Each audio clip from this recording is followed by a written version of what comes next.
சுற்றி வரதுக்கு 365 நாட்கள் ஆகுது, அதாவது ஒரு வருஷம் ஆகுது. அதே மாதிரி நம்ம சோலார் சிஸ்டம்ல இருக்கக்கூடிய சாட்டர்ன் அப்படிங்கிற கிரகம் சூரியனை சுற்றி வரதுக்கு 30 வருஷங்கள் ஆகுது. இந்த சாட்டர்ன் தான் நம்ம தமிழ்ல சனி பகவான் அப்படின்னு சொல்றோம். பொதுவா எந்த கிரகமா இருந்தாலும் சூரியனை சுற்றி வரும் பொழுது வெளியில இருக்கக்கூடிய கான்ஸ்டலேஷன் ஆஃப் ஸ்டார்ஸையும் சேர்ந்தே தான் சுற்றி வரும். இந்த கான்ஸ்டலேஷன் தான் நம்ம தமிழ்ல ராசி அப்படின்னு சொல்றோம், அதாவது நட்சத்திரங்களோட கூட்டமைப்பு அப்படின்னு சொல்றோம். ஒரு ராசிக்கு குறைஞ்சது 3 அல்லது 4 நட்சத்திரங்கள் இருக்கும்.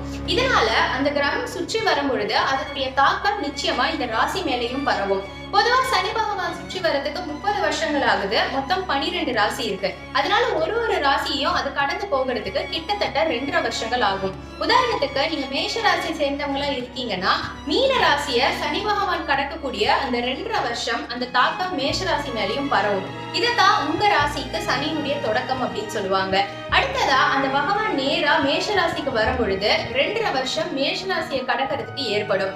இதத்தான் உங்க ராசிக்கு சனியினுடைய உச்சம் அப்படின்னு சொல்லுவாங்க.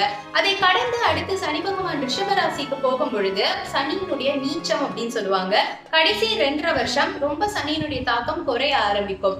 மொத்தமா மீன ராசியில 2.5 வருஷம், உங்களுடைய ராசியில 2.5 வருஷம், அடுத்து ரிஷப ராசியில 2.5 வருஷம். இப்படி சனி பகவானுடைய தாக்கம் கிட்டத்தட்ட 7.5 வருஷம் உங்க ராசியில இருக்கும். அப்படிங்கிறதுனாலதான் சனி கடக்கக்கூடிய அந்த காலத்தை 7.5 சனி அப்படின்னு நம்ம சொல்றோம். இந்த மாதிரி இன்னும் நீங்க பல விஷயங்களை தெரிஞ்சுக்க மறக்காம நம்ம சேனலை சப்ஸ்கிரைப் பண்ணிக்கோங்க.